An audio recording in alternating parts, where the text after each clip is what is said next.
Boa noite. Arrancou o novo ano político com a primeira sessão de outubro do Parlamento e praticamente sem as habituais cerimónias oficiais a marcar a ocasião. Prometemos trazer aqui este mês a visão dos líderes dos três partidos com assento parlamentar sobre as perspectivas e desafios para um ano político que se augura de muita movimentação, com congressos e eleições internas nos dois maiores partidos, propostas para a revisão da Constituição e preparação para as autárquicas de 2020. E depois do líder do CID, temos hoje connosco a presidente do PAICV, o maior partido da oposição, doutora Janira Offer Armada.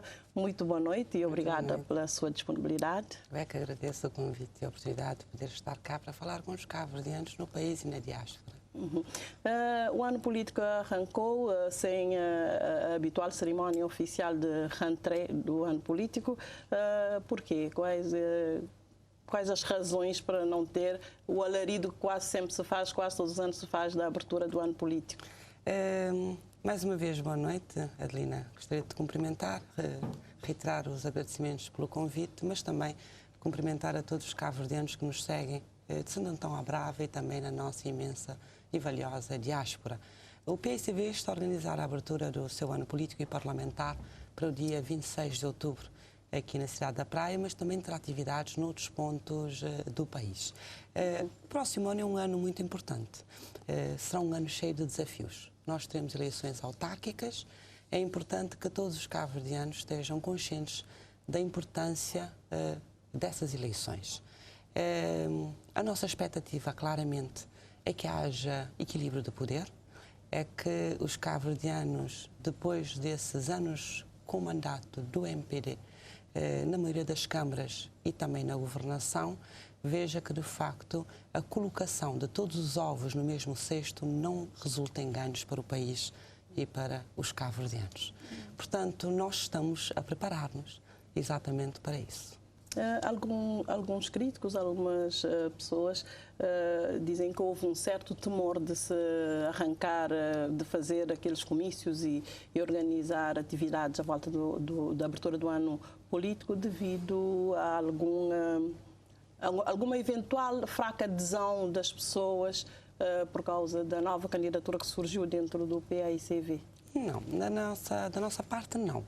Nós perdemos as eleições em 2016 e fizemos muitas e grandes atividades depois de termos perdido as eleições relativas, depois de termos perdido as eleições autárquicas, todas no salão de espetáculos da Assembleia Nacional, que leva mais de 700 pessoas.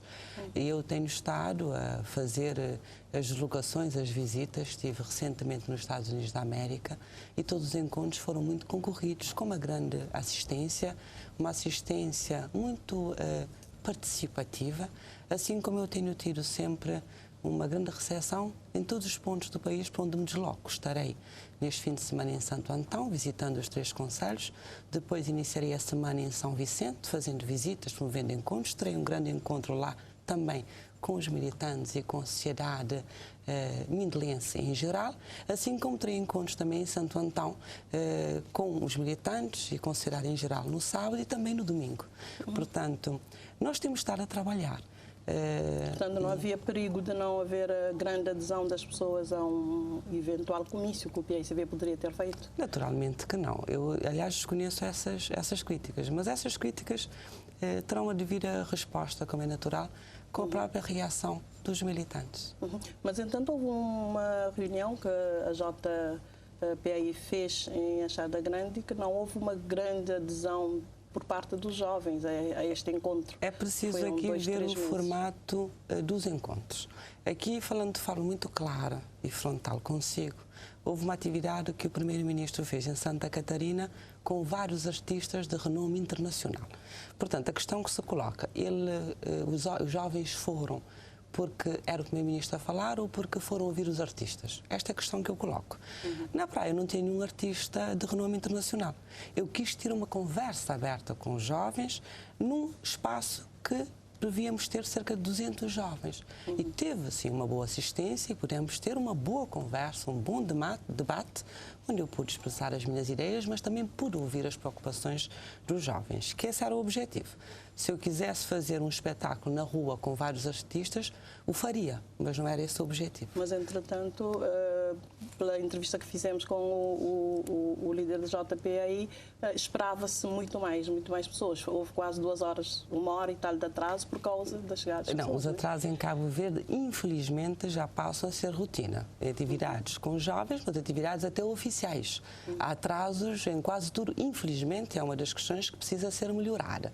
Mas não, eu encaro que os encontros, portanto, a jornalista teve acesso também às imagens da deslocação que eu fiz aos Estados Unidos. Qual é a sua opinião? O que é que achou da adesão? Mas aos encontros que eu tenho tido, eu estive em São Vicente há 4 meses. Eu pude encontrar-me com as pessoas... Nós não damos opinião, claro. Não, mas eu estou a dar esses dados no lugar. Com base na constatação que fez nessa atividade, eu estou a dar-lhe dados também para que possa constatar, como deve compreender. Eu reuni-me com a sociedade mindelense em abril, tive o Centro Cultural cheio de gente, contrariamente àquilo que aconteceu no recente encontro que o Primeiro-Ministro promoveu com os jovens de São Vicente, em que não teve mais de 30 pessoas. Portanto, aqui é preciso também fazer-se uma análise global e ter-se em conta as várias atividades. Mas quando nós temos aqui a Presidente do PAICV, confrontamos com as situações do PAICV. Não, este é o meu papel enquanto líder da oposição. Qual vai ser o foco do vosso combate político neste novo ano político? Que assuntos irão merecer destaque na vossa agenda parlamentar? O assunto que tem merecido o nosso destaque tem sido sempre a defesa dos interesses da nação e a promoção do bem comum, tendo como centro as cabo-verdianas e os cabo-verdianos.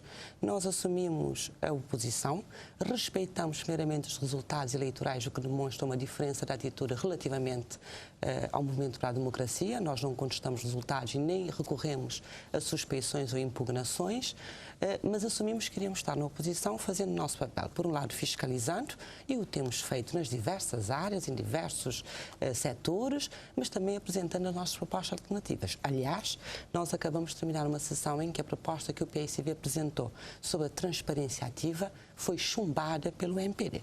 Portanto, nós apresentamos uma proposta que é para avançar com mecanismos claros de reforço da transparência no país, porque entendemos que o combate à corrupção é uma das maiores lutas que temos de travar. Entretanto, não podemos contar com o partido que se diz ser transparente e que promove a transparência.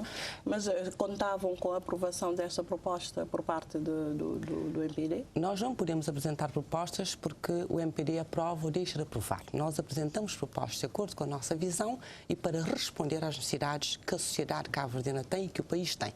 E entendemos que neste momento, pelo nível de suspeições que existe, pelo nível das denúncias públicas e pela falta de transparência na gestão do bem comum, era necessário avançarmos com a nossa proposta. Nós não podemos só criticar. Nós criticamos, nós não concordamos com a forma como estão a ser geridos setores estratégicos e como está a ser gerido o património público dos cabo-verdianos.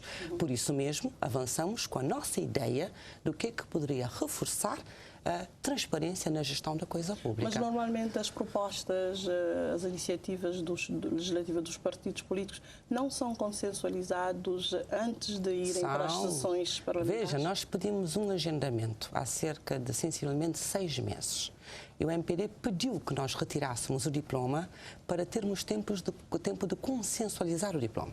O PAICV, pela responsabilidade que tem, mas também pela maturidade que tem, aceitou e retirou o diploma para permitir a consensualização. Mas, desde lá, não houve qualquer iniciativa do MPD, porque a nossa proposta já estava lá. O que é que o MPD achava que não estaria bem? O que é que podia ser melhorado? Nós não recebemos essas propostas. Como tal, porque quando nós retiramos o diploma, o compromisso foi retiramos para consensualizar, para que o MPD possa dar os seus contributos, para podermos agendar novamente em outubro. O MPD não deu, naturalmente, e nós assumindo o compromisso, respeitando integralmente o compromisso, voltamos a pedir o agendamento do diploma e manifestamos durante a discussão total abertura para absorver eventuais contributos que a maioria tivesse. Mas a maioria entendeu que não deveria aprovar sob a capa de um diploma que o Governo terá enviado no dia 4 de outubro ao Parlamento, depois do PAICV, na Conferência de Representantes, ter pedido, através do líder parlamentar, o Dr. Rui Semedo, o agendamento.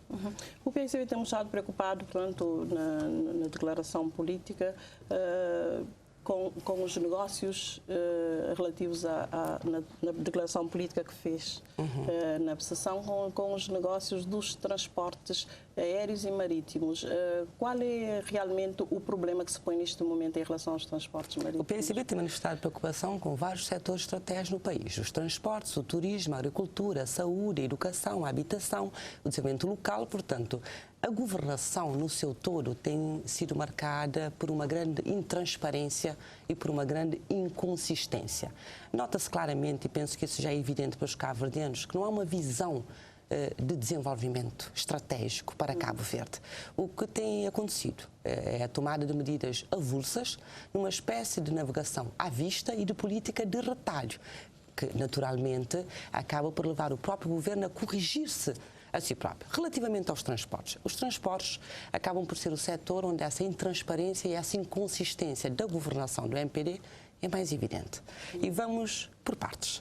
Transportes domésticos. É preciso dizer que o governo do MPD desmantelou os TACV a nível interno, atribuiu as ligações internas em monopólio a uma companhia privada, num negócio boca a boca, que não há nenhum acordo, nenhum contrato, não acautelou questões fundamentais como evacuações e disse que o Estado iria ter 30% da Binter como, como algo pela atribuição da cota de mercado. Até hoje ninguém sabe se afinal o Estado tem ou não esse 30% na Binter, se a Binter tem apresentado relatórios, contas, porque se o Estado tem participação social, tem de ser apresentadas contas. E o que é que nós temos em termos de resultados nas ligações internas?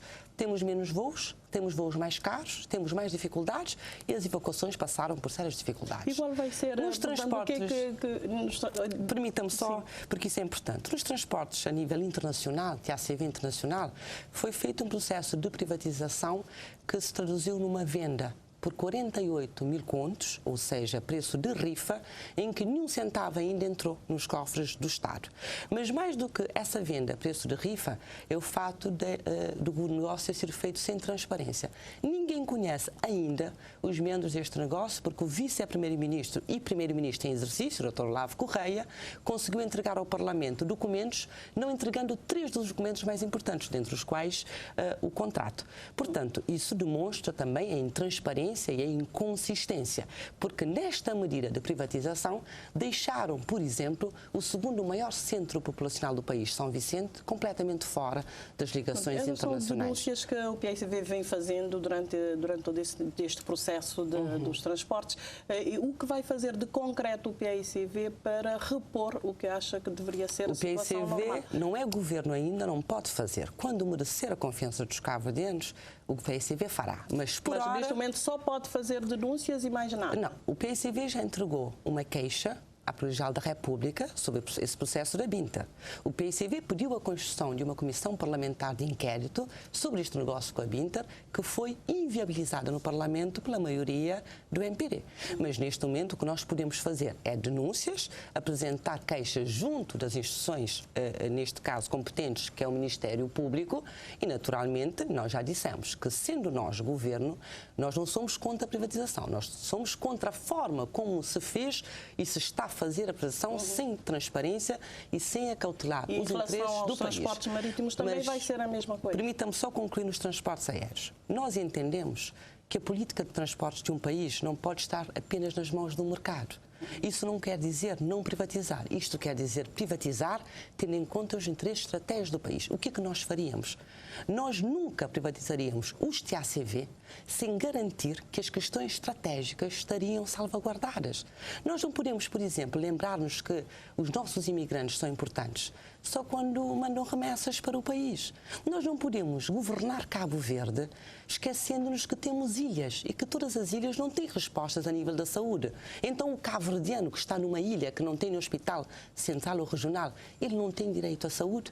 Quem é que pode garantir isso? É o governo. É o governo da República. Porque se tudo pode ficar nas mãos do mercado, para que é que nós temos governo?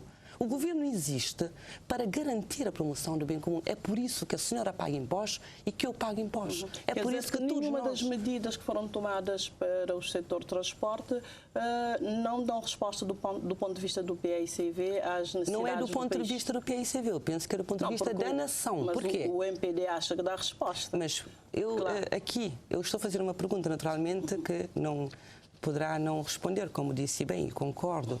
Mas porquê que tem havido manifestações a esse nível? Porquê que o povo de São Vicente saiu à rua? Porquê que o povo de São Nicolau saiu à rua? Porquê que na Boa Vista saíram à rua? Porquê que no Maio saíram à rua? Portanto, o governo não pode pensar que é só o PICV que está a sentir isso, porque as pessoas se têm manifestado. E as manifestações, muitas delas, têm origem nos transportes, ou diretamente, ou porque está a pôr em causa o acesso à saúde, porque as evacuações não estão a correr bem. E, quer dizer, atribuir as culpas ao PICV é o caminho mais fácil, mas não é o que responderá aos anseios dos cabo-verdianos. Estes são os principais motivos pelo que o PICV dá nota negativa aos 3 anos de governação do MPD ao país? Esse é um dos motivos, mas existem vários motivos. Por exemplo, o ano agrícola. Nós já atravessamos 2 anos de seca. Qual é a resposta concreta que o governo de Cabo Verde deu aos agricultores e criadores de gado? Nós temos metade da população no campo. Essa gente esteve abandonada. Quais os investimentos têm sido feitos na agricultura? Quer dizer que o programa de mitigação que foi implementado não deu resultados Absolutamente, absolutamente. Se tivesse dado, nós não teríamos 13% da população cabo-verdiana no ano passado a ser afetada pela fome, como vieram dizer as instituições internacionais. Mas basta ouvir os criadores de gado, basta ouvir os agricultores. E não poderia dar, porque não pode haver resultados sem investimentos, sem medidas, sem políticas. O que é que foi feito de concreto por este governo no mundo rural e na agricultura?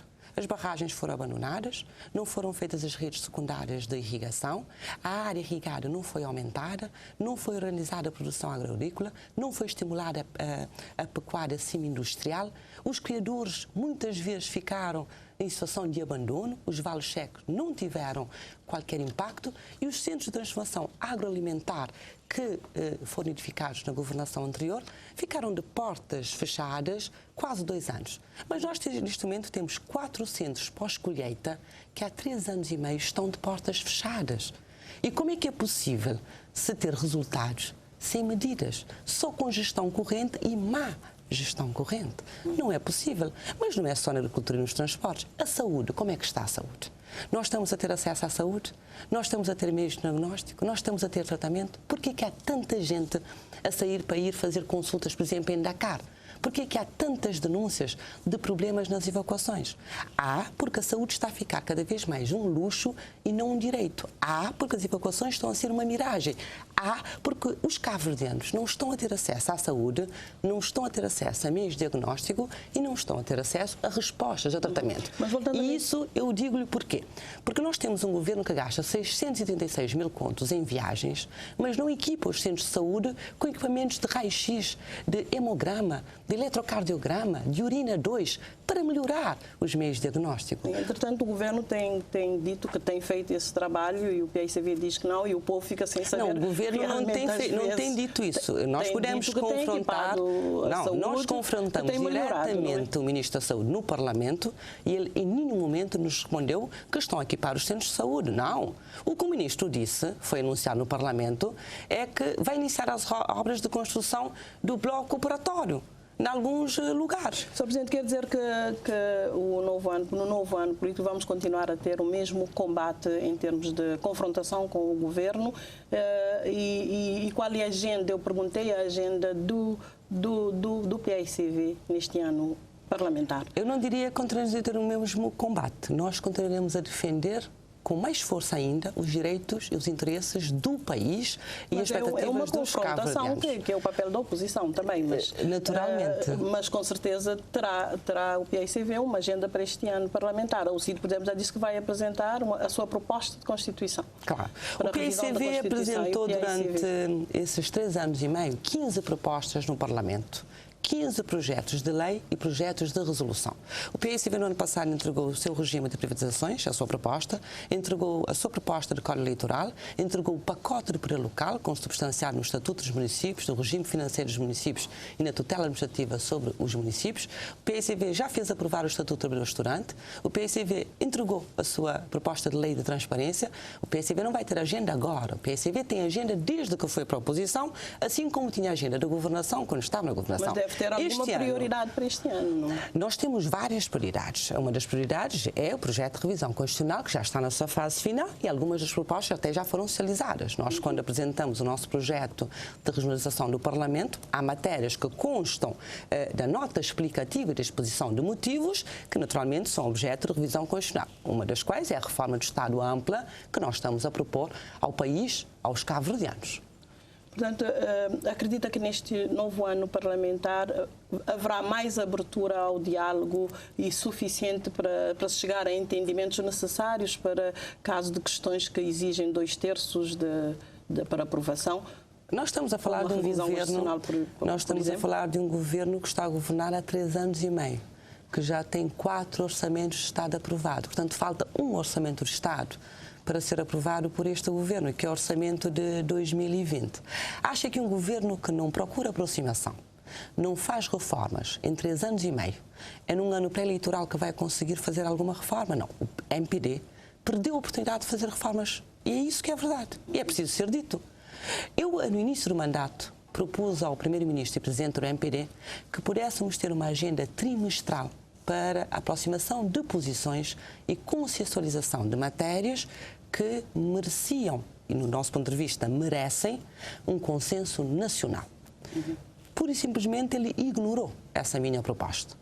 Nós não somos ouvidos em questões fundamentais como a política externa, como a defesa nacional, que são áreas que exigem um consenso alargado envolvendo também a oposição, porque as medidas nessas áreas ultrapassam largamente os mandatos. Não podem ser matérias de despique político. Mas um primeiro-ministro que não tem essa abertura, uma maioria que não tem essa abertura, em 3 anos e meio de mandato, é no ano e meio que lhe falta que vai ter essa abertura. Isto quer dizer que não vai haver consensos em relação a algumas questões como a aprovação do Código Eleitoral que está Isso quer dizer que o MPD perdeu a oportunidade de fazer reformas porque esteve 3 anos e meio sem nenhum sinal e sem nenhuma atitude para promover a aproximação de posições. E agora, neste ano eleitoral, o PSV não está disponível. Não coloque palavras que eu não disse. Não, estou a perguntar. Quem não teve essa atitude em 3 anos e meio, longe ainda das eleições, vai ter essa atitude a 1 ano de eleições? Em que o ambiente eleitoral é muito mais perceptível. Aliás, eu acho que o MPD já deu 2 sinais este ano muito fortes. Quando pediu o agendamento do seu diploma da regionalização, sem nunca ter contactado a presidente do partido e sem nunca ter contactado o líder parlamentar. E deu um outro sinal forte, que foi na lei de transparência agora, quando pura simplesmente chumbou a lei. Um partido que quer diálogo, quer aproximação de posições, não tem esse tipo de atitudes. Não tem esse tipo de procedimentos. Quer dizer que não se pode vislumbrar nenhum consenso em relação a essas matérias que estão pendentes ainda no Parlamento. Algo que é preciso dizer, quem é a maioria tem de assumir a sua responsabilidade. A maioria não pode exercer o seu poder só quando é para decidir. A maioria deve também se manifestar quando é para procurar o consenso, procurar a aproximação de posições. Eu reitero e repito aquilo que eu lhe disse. Nesses 3 anos e meio de mandato, a maioria da MPD não procurou em nenhum momento consensualizar as suas posições em matérias que exigiam maioria qualificada com o PSV. Não obstante ter merecido por parte do PSV voto favorável em alguns diplomas, porque nós colocamos o interesse do país em primeiro lugar. Mesmo que o MPD não tenha procurado, existiram matérias que nós entendemos que deveríamos dar o nosso voto favorável, como foi o caso da Lei do Tribunal de Contas, que, aliás, também foi uma herança da governação anterior, não é? Sim, mas, entretanto, foi nomeado hoje o Procurador-Geral da República e o PSV, o maior partido da oposição, foi ouvido nesta matéria? O PSV não foi ouvido. Aliás, como não foi ouvido em várias outras matérias. Não foi ouvido em várias outras matérias. E como recebeu esta notícia da nomeação do novo Procurador-Geral da República, o PICV? É preciso aqui ver dois aspectos fundamentais. Primeiro, quem tem legitimidade para fazer essa nomeação é o Presidente da República, sob proposta do Governo. Segundo, é o contexto em que está a haver a mudança do Procurador-Geral da República. Nós estamos a ter a mudança do Procurador-Geral da República um mês sensivelmente depois de se ter iniciado processos que envolviam personalidades muito próximas do atual poder e com declarações que publicamente incitavam a que se colocasse um travão no anterior Procurador-Geral da República. Mas, entretanto, o Procurador-Geral da República já tinha terminado também o seu mandato. O que se pergunta é se esta mudança será o travão que o Governo queria colocar no anterior Procurador-Geral da República. O mandato do PGR não terminou ontem. O mandato do Procurador-Geral da República terminou desde maio. O que é estranho é que só depois de se terem avançado com esses processos é que houve essa pressa na mudança do Procurador-Geral da República. Mas há ainda o provedor também da Justiça, que já tem um mandato caducado também há já algum tempo. Também espera o PICV o mesmo processo, a nomeação deste, ou, neste caso, terá de ter a vossa... O PICV entende que, de facto, o atual poder, a atual maioria, não tem criado as condições necessárias para que o Provedor da Justiça faça o seu trabalho como gostaria e como está previsto na lei. Veja que o Procurador-Geral da República, no orçamento anterior, pediu um acréscimo de 20 mil contos. Cerca de 20 mil contos para o funcionamento, porque o Procurador da Justiça tem mais trabalho neste momento, porque, entretanto, foram fechadas as casas de direito. É natural que as pessoas tenham necessidade de recorrer ao Provedor da Justiça. O Governo alegou não ter recursos, cerca de 20 mil contos, para criar melhores condições para o Provedor da Justiça responder à população, mas o Governo tem 600 mil contos para viajar e se deslocar. O Governo tem milhares de contos para fóruns, seminários e conferências. O Governo tem milhares de contos. O Governo tem milhares de contos para renovar a frota automóvel do Estado. Quer dizer, nós não podemos estar num país em que o Governo alegue não ter recursos para algumas questões, mas ter recursos para outras questões. Nós não podemos ter um governo que se comporte como se fosse o governo de um país rico, mas para a população fosse tudo como se fosse um país pobre. É isso que não é coerente. E é claro que aqui eu não posso deixar de acrescentar que é evidente que o Provedor de Justiça, pela sua autonomia, naturalmente não convém a atual maioria que ele tenha todas as condições para trabalhar e para fazer o seu trabalho. Isso é evidente, todos os cabo-verdianos já sentiram, porque ele não diz aquilo que o Governo quer, mas ele transmite e traduz as expectativas das pessoas que depositam na pessoa do provedor confiança para a defesa intransigente dos seus direitos. Ainda referindo ao Procurador-Geral da República, vai acontecer o debate sobre o Estado da Justiça, onde ele apresentou tanto o relatório. Acho que este pode ser algum fator também, já que fez também algumas declarações, para o seu afastamento neste momento. Eu penso que o tempo tem demonstrado que muitas das críticas que o PICV tem feito e muitos dos questionamentos que o PICV tem feito têm razão de ser. O tempo tem demonstrado. Veja que nós falamos anteriormente na questão dos TACV dos transportes. O tempo vem nos dar razão.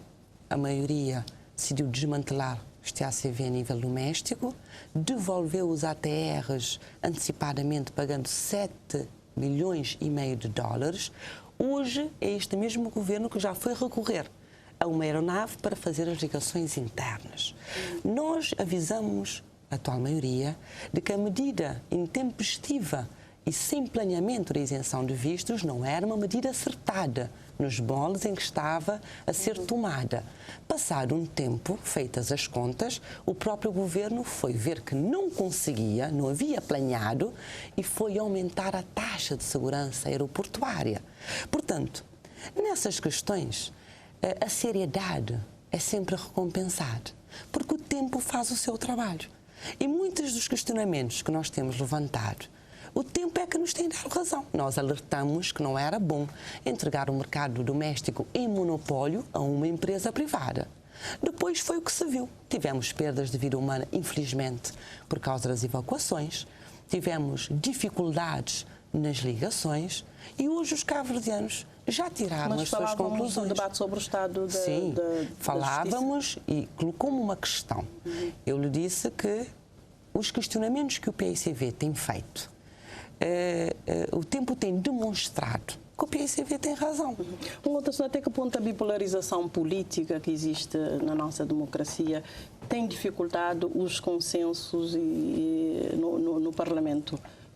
Às vezes o PICV é até acusado de desvalorizar ganhos que se consegue. Geralmente, eu gosto de falar com dados. Há dias, pude dizer ao Sr. Vice-Primeiro-Ministro e Primeiro-Ministro em exercício, Dr. Olavo Correia, que ele tem de começar a falar de dados concretos, de resultados concretos e de coisas concretas. Eu perguntei-lhe, por exemplo, que reformas é que ele fez nestes 3 anos e meio. Ele não me conseguiu indicar uma única reforma, porque ele não fez reforma fiscal, ele não fez reforma da administração pública, ele não fez reforma do Estado. Que reforma é que ele fez?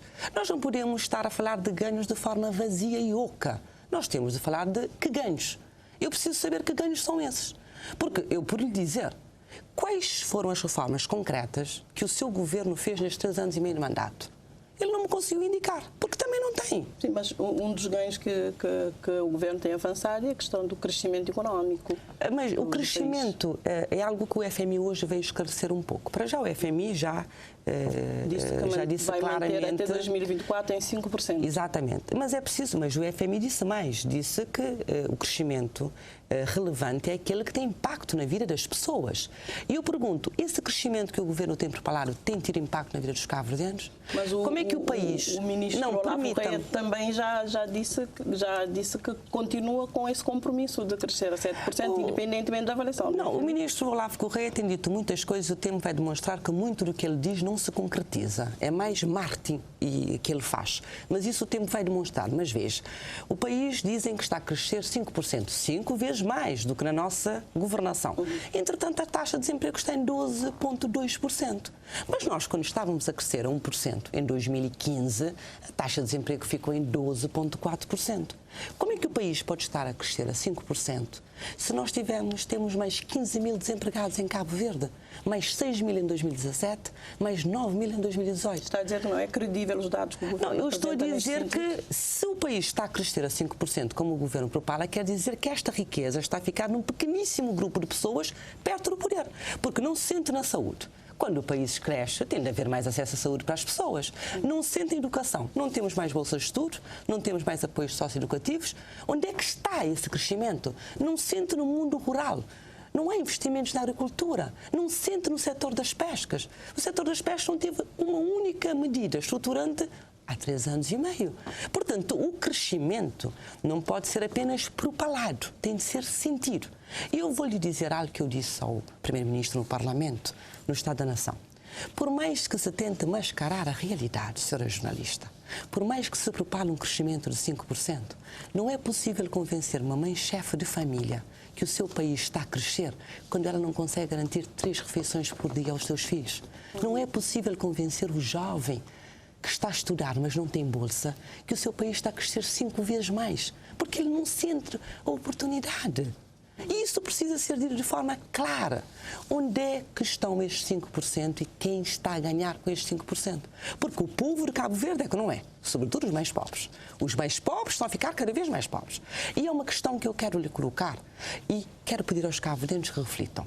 Como é que o país está a crescer 5 vezes mais e o governo não faz atualização salarial, que prometeu ser anual? Porque ou é maldade ou os dados não estão certos. Porque se o país está a crescer 5 vezes mais, os funcionários públicos têm de sentir. Têm de sentir.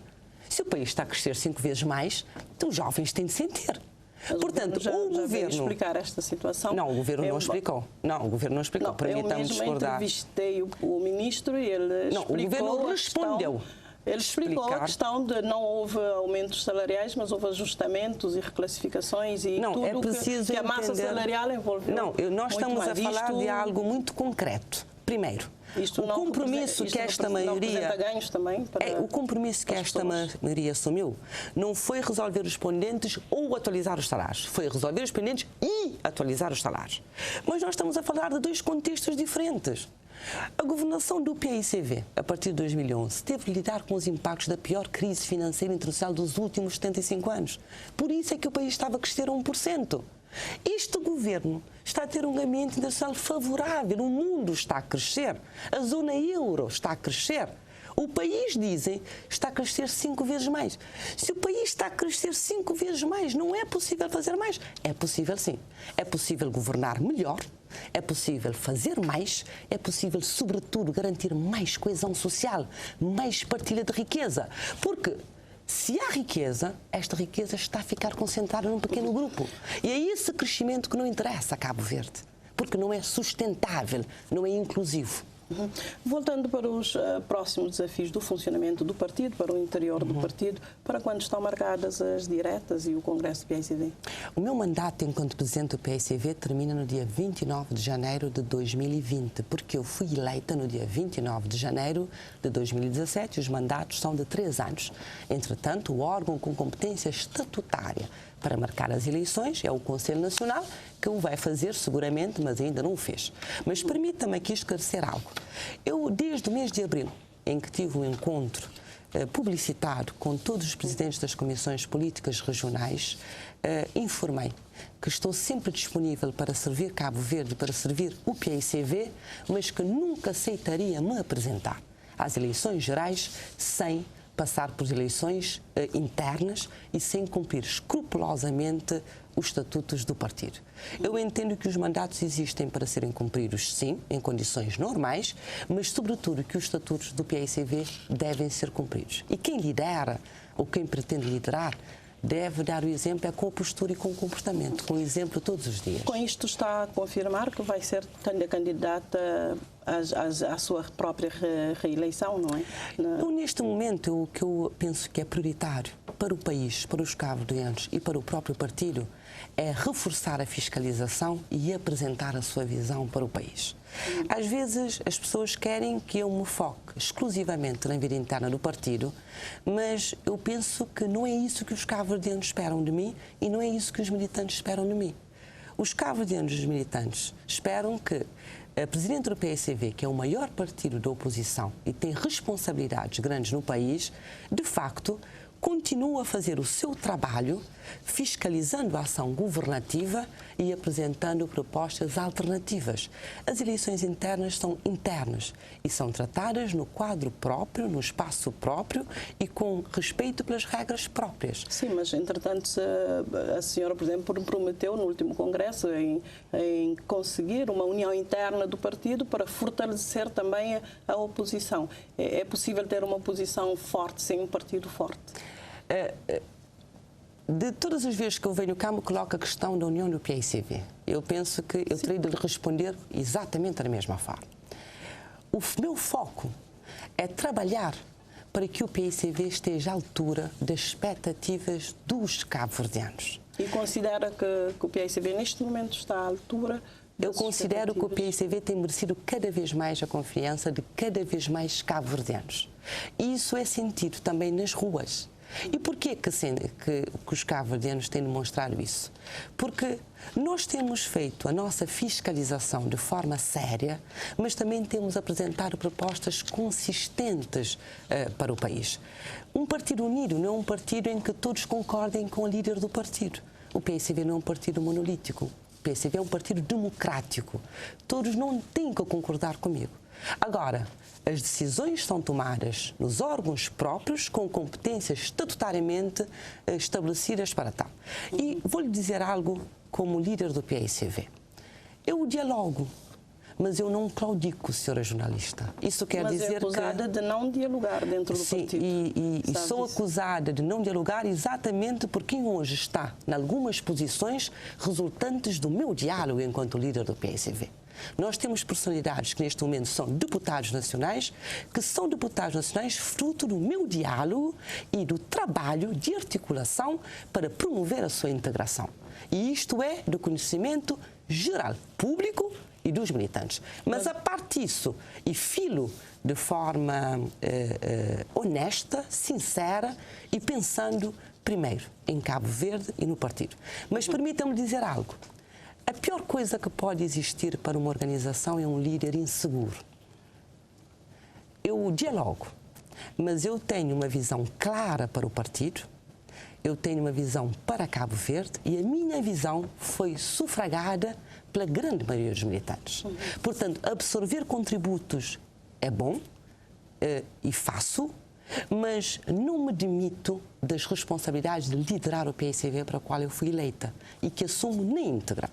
E não tenho a pretensão, de facto, de que todos estejam de acordo comigo, porque não é possível, nem é desejável termos unanimidade. Mas já contava com uma outra candidatura, uma disputa de liderança num ano eleitoral? Senhora jornalista, eu penso que na política e nos partidos ninguém pode ter lugar cativo. Não podem existir cadeiras marcadas. Na política, a legitimidade deve ser conquistada todos os dias, com trabalho, com empenho, com honestidade, com entrega, com luta. E é isso que eu tenho feito desde que assumi a liderança do PSV. O PSV perdeu as eleições em 2016. Eu fiz aquilo que eu acho que deve ser feito do ponto de vista ético. E que, embora não seja a prática em Cabo Verde, infelizmente, eu acho que assim é que deve ser. Eu coloquei o cargo à disposição dos militantes do PSV que me elegeram. Eu coloquei, mas voltei a recandidatar-me. Eu voltei a recandidatar-me porque eu sabia que o cargo de presidente do PSV na altura não era apetecível. Nós estávamos a iniciar a oposição. A luta era dura, a caminhada era árdua. Não haveria seguramente muita gente interessada em assumir essa fase difícil do início da oposição. Eu estive disponível porque eu acredito que o PSV tem muito melhores condições de governar Cabo Verde, melhor pensando nas pessoas, defendendo o interesse público e promovendo o bem comum. Mas e apresentei minha recandidatura na altura e esperei que todos aqueles que me contestavam apresentassem a sua visão alternativa. Infelizmente, não apresentaram. A sua expectativa é que eu lhe diga agora se eu vou me recandidatar ou não. O que eu vou lhe dizer agora... Eu pergunto diretamente se vai recandidatar ou não. Por isso é que eu respondo também diretamente. Sim. O meu foco neste momento é reforçar a luta que nós estamos a fazer como oposição democrática, construtiva e responsável. A minha decisão será comunicada no momento próprio a todos. Acha que neste momento está numa posição de constituir alternativa credível à governação do país com a sua equipa? Eu acho que o PSV é sempre alternativa à governação do país quando não está na oposição. O PSV tem história, tem percurso, tem legado, mas tem visão para o futuro. Se eu acho que a minha equipa está em condições, obviamente, naturalmente. Aliás, a alternativa que tem sido apresentada, naturalmente, da minha liderança, que está a perguntar, seguramente. Claro. Mas é essa visão da liderança que tem sido apresentada como alternativa durante esses 3 anos e meio. Nós já apresentamos propostas em várias áreas. A nível geral, mas a nível do Estado, a nível da organização política do país, a nível da revisão do Código Eleitoral. Nós temos várias ideias que nós temos apresentado e temos apresentado essas ideias com uma profunda convicção.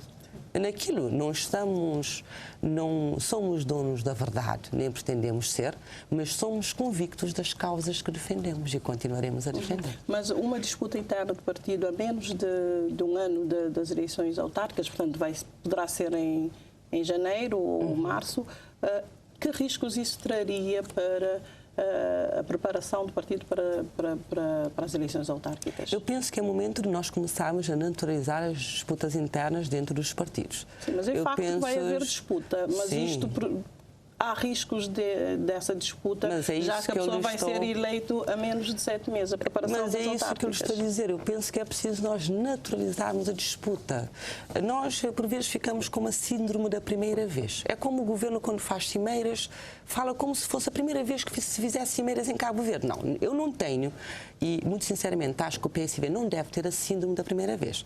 Já houve várias disputas dentro do PSV, vai continuar a haver, porque todos os cargos do PSV PSV tem o mandato, tem tempo. Portanto, por que a cada disputa há esse alvoroço? Mas se calhar é por causa das divisões, das fraturas que não, de 2014, não, é porque, 2014, 2017, o partido parece que depois das eleições sai fragmentado. Não, é preciso naturalizar exatamente por isso. Também isto disputa interna, acha natural que o partido depois interna, de um congresso saia dividido? Eu não acho natural quando não se respeita uma vontade da maioria, quando não se respeita eleições havidas de forma clara em que se escolha uma direção. Isso eu não acho normal, porque eu acho que nós podemos discordar, mas eu penso que em qualquer organização deve haver lealdade institucional, que é a base de qualquer organização. Agora, eu reitero e repito, portanto, insisto, é preciso naturalizar as disputas internas. Elas existem, ainda bem, porque reforçam a democracia. Eu encaro, muito francamente, cada disputa interna como uma oportunidade de fortalecimento. Eu penso que porque eu tento ver aquilo que de positivo pode existir. Eu não me concentro no negativo. Eu não teria a convicção que eu tenho. Eu não acreditaria como eu acredito. Mas eu acho que é essa perspectiva que eu devo ter. É essa perspectiva que eu tenho pedido aos militantes do PAICV. Mas como encara, portanto, a possibilidade também de não ganhar as próximas eleições e o seu futuro político? Eu, antes de mais, eu devo lhe dizer que eu nunca coloquei a minha agenda própria à frente da agenda do país e do partido. Não fiz. Se eu tivesse feito, provavelmente poderia não me candidatar em 2014. Eu era a mais nova das candidatas, a mais jovem. Eu era, como disseram, a única que tinha mais tempo. Quando eu decidi candidatar à liderança do PAICV, é porque eu coloquei a agenda do país e do partido em primeiro lugar. Eu perdi as eleições, eu e o PAICV perdemos as eleições em 2016, mas ninguém me viu abandonar, nem o país, nem o partido. Estive cá a lutar todos os dias, porque eu acredito, de facto, naquilo que eu lhe estou a dizer. Eu acredito que o PAICV governa Cabo Verde muito melhor do que a atual maioria. Mas há algo que é importante num ser humano e num político. Quem não sabe perder não pode pretender ganhar. Eu já ganhei e já perdi, senhora jornalista. Quando ganhei, aceitei. Quando perdi, aceitei. E por que eu lhe estou a dizer isso? Eu trabalho todos os dias para estar à altura da responsabilidade que os militantes do PAICV colocaram nas minhas mãos e da confiança que me atribuíram. E confio plenamente nos militantes do PAICV e no povo cabo-verdiano. Os militantes, mas boa parte dos militantes também a criticam, não é? Não é só o grupo específico de reflexão que a tem criticado. Bom, essa já é uma opinião sua. Não é uma opinião minha. Não, eu não tenho esses dados. De alguns militantes. Não, quando diz boa parte, o PAICV tem 36 mil militantes, porque quando me diz boa parte, de quanto é que está a falar, por exemplo? Estou a falar de parte dos militantes que criticam, sobretudo da parte dos históricos. Não, é preciso quantificar, porque isso de ser boa parte ou parte pequena depende do horizonte que está a falar. Eu não tenho essa percepção. Eu acho que há pessoas, algumas, que me criticam, mas eu acho que a grande maioria dos militantes valoriza o trabalho que a liderança faz. Aliás, eu penso que as últimas eleições no PAICV, eu fui eleita com 97% dos votos. Portanto, essas pessoas não foram obrigadas a ir votar. Sim, não foram obrigadas. De cerca de 60%, que é dos scores maiores, dos maiores scores que já se teve nas votações, nas eleições dentro do PAICV. É preciso também que tenha esses dados. Porque não se pode analisar hoje sem pensar no ontem e no amanhã, não é? É preciso analisar-se o percurso. É preciso analisar os scores, normalmente, das eleições dentro do PAICV, o nível de participação. Aliás, não é só no PAICV, no país. Qual foi a percentagem de abstenção que houve nas últimas eleições relativas ou do Presidente da República? O Presidente foi eleito com 37% dos eleitores. Houve uma abstenção de 60%. Não há de querer que eu pretenda ter 80% de participação dos militantes. Querer, posso até querer, não é? Mas eu estou num partido que está num país que tem o seu âmbito e o seu enquadramento. Portanto, o próximo ano também será das eleições autárquicas. Quais os objetivos do PAICV para estas eleições? Como eu lhe disse, a expectativa é que, de facto, haja equilíbrio do poder. O PAICV está a preparar-se, o PAICV acha que o povo cabo-verdiano já teve a oportunidade, nestes 3 anos e meio de mandato da atual maioria, de ver que colocar todos os poderes no mesmo partido não traz ganhos para o país. O MPD tem neste momento cerca de 20 câmaras municipais, tem o governo e o Presidente da República foi eleito com o apoio do MPD. Que ganhos isso trouxe concretamente? Todo o lema de campanha do MPD foi de que juntos somos mais fortes. Mas onde é que esses mais fortes está a ficar? O que de ganhos que o povo cabo-verdiano tem a sentir em concreto? Em setores fundamentais como a saúde, como a educação, a juventude. Onde é que está a juventude? Onde é que a juventude é tira e achada nesta governação? Onde? O PSV quase nunca venceu as eleições, acho que nunca venceu as eleições autárquicas no país, tem agora 2 câmaras. Qual a meta que se estipula para as eleições que vêm? A meta é garantir mais equilíbrio de poder, Sra. Jornalista. Isto significa o quê em termos de Isto significa câmaras? Garantir mais equilíbrio de poder. E o que é que o PSV está a fazer para ter esta... Está a preparar-se. Está a preparar-se. O PSV organizou o seu 2º Congresso de Autarcas no mês de setembro. Foi eleito o novo presidente da Associação dos Autarcas do PSV, o camarada Fernandinho Teixeira, que atualmente é o presidente da Câmara Municipal dos Mosteiros. Nós já criamos a Comissão Nacional de Coordenação das Autárquicas. Estamos a reforçar a oposição a nível local, com equipas, para ter uma maior proximidade da população, para intensificarmos os contactos com os munícipes, levantando as necessidades, conhecendo as expectativas, detectando as dificuldades e podermos, de facto, ter propostas alternativas e que vão de encontro às expectativas das populações em cada concelho e em cada município. Estaria a doutora Janira na disponibilidade de se candidatar à Câmara Municipal da capital da Praia? Eu entendo as questões que me coloca. Está no seu direito, legitimamente, mas há de compreender também que eu não posso decidir, tomar decisões dessa natureza e partilhar informações estratégicas consigo neste momento. O que eu posso lhe dizer é que eu tenho um foco neste momento, que é fortalecer o PSV para estar à altura das expectativas dos cabo-verdianos. É esse o meu foco neste momento. Portanto, nada, nem ninguém me desviará desse foco, Sra. Jornalista. Uma outra questão é sobre as presidenciais. Portanto, o Dr. José Maria Neves, que é próximo do PAICV, não sei se ainda é militante ou não. Aliás, foi presidente do PAICV durante muitos anos. Já manifestou disponibilidade. Numa eventualidade da candidatura dele, o PAICV apoiaria esta candidatura do Dr. O que eu José devo Maria dizer Neves? é que o Dr. José Maria Neves tem toda a legitimidade pelo percurso que tem, pelo trabalho que fez enquanto chefe do governo, de aspirar à presidência da República do país. Agora, enquanto presidente do PSV, eu não posso vir lhe dizer se o PSV apoiaria ou não e quando apoiaria, quando quereria esse apoio, porque essa é uma questão que deve ser tratada nos órgãos próprios do PSV, primeiramente. Quem tem competências, independentemente da opinião da presidente do PSV, para decidir o apoio às candidaturas presidenciais, é o Conselho Nacional do Partido, que é o órgão máximo entre 2 congressos. Eu reitero, eu penso que o Dr. José Maria Neves tem toda a legitimidade de aspirar à presidência da República, até pelo legado que deixou e pelo reconhecimento que tem. Ele fez um grande trabalho, é inegável. Aliás, penso que a cada dia vai ficando mais evidente a diferença entre o Dr. José Maria Neves como Primeiro-Ministro e o que a atual maioria com este Primeiro-Ministro está a fazer. Mas essas decisões são tomadas no momento próprio e nos órgãos próprios. Veja, nós temos 3 eleições. Temos primeiras eleições autárquicas. Depois temos as legislativas, depois temos as presidenciais. Mas a questão é, tendo em conta que, pelo menos nas hostes do MPD, há mais pessoas que já se manifestaram e próximos do PAICV apenas temos esta manifestação de intenção, se calhar, de se candidatar. É por isso que colocamos esta questão. Se haveria essa possibilidade de apoio a esta candidatura. Obviamente, veja, a senhora está-me a colocar uma questão de um antigo presidente do PAICV por muitos anos, com o qual o PAICV conseguiu 3 vitórias consecutivas e que foi primeiro-ministro.